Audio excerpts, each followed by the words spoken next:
অনুভৱ কেনেকুৱা হৈছে? মোক আজি ফুটবল খেল হিচাপে ফুটবল খেলৰ কমিটিয়ে মোক নিমন্ত্ৰণ কৰিছিল, মুখ্য অতিথি হিচাপে মোক মাতিছিল।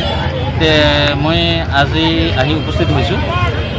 খেলখন চাই মোৰ খুবেই ভাল লাগিছে, মানুহৰো খুব উৎসাহ, কাৰণ মোৰ স্থানীয় জন্ম জেগা এইখন আৰু মোক সকলোৱে চিনি পায় আৰু মই অহাৰ লগে লগে সকলো উৎফুল্লিত, মানে খুবেই শান্তি পাইছে। আৰু আপুনি এইখন মঞ্চৰ পৰা উঠি অহা প্ৰজন্মক কি খেলুৱৈসকলক কি নাই, মই খেলুৱৈসকলক আহ্বান জনাইছোঁ আৰু ভৱিষ্যত আৰু ইয়াতকৈ আৰু উন্নত ধৰণৰ খেল খেলক আৰু জেগাখনত আৰু ভালকৈ খেল প্ৰতিষ্ঠা কৰক।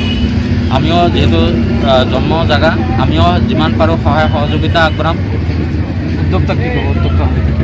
উদ্যোক্তা সমিতিক আমি খুবেই ভাল লাগিছে, ইহঁতৰ প্ৰচেষ্টাত আজি এনেকুৱা এটা আমাৰ বৃহৎ অঞ্চলত আজি আমাৰ খেল এখন পাতিছে।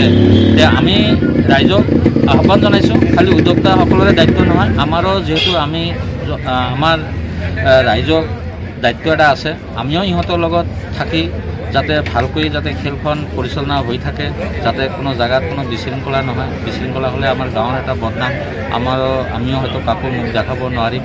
সেয়ে আশা কৰি ৰাইজক আহ্বান জনাইছোঁ, সকলোৱে সহযোগিতা। পৰা আঞ্চলিক ক্লাবৰ উদ্যোগত আজি ৬৭তম ফুটবল খেল প্ৰতিযোগিতা আৰু আমি আমাৰ ৮ তাৰিখে ইয়াৰ আমাৰ জুবিন গাৰ্গদেৱ 19 তাৰিখে ঢুকাইছে, তেওঁৰ খবৰত আজি খেলখন অনুষ্ঠিত কৰিছোঁ।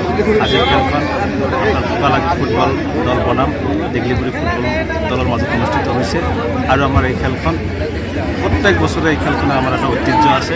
বিভিন্ন ঠাইৰ পৰা ৰথী মহাৰথী আহি আমাৰ এই খেলখন উপভোগ কৰে।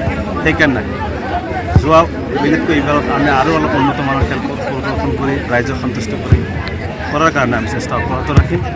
ৰাইজক কি আহ্বান দিব? খেলপ্ৰেমী ৰাইজক আহ্বান এইটো জনাম, যদি মানে তেওঁলোকে মানে এটা ভাল খেলুৱৈ এই অঞ্চলত প্ৰতিষ্ঠিত কৰিব খোজে, তেনেহ'লে আমাৰ খেলটো যাতে অকণমান সময় ওলাই হ'লেও খেলখন উপভোগ কৰে আৰু প্ৰত্যেকখন ঘৰতে এটাকৈ খেলুৱৈৰ জন্ম। খেলখন ক'ত উদ্দেশ্য কি?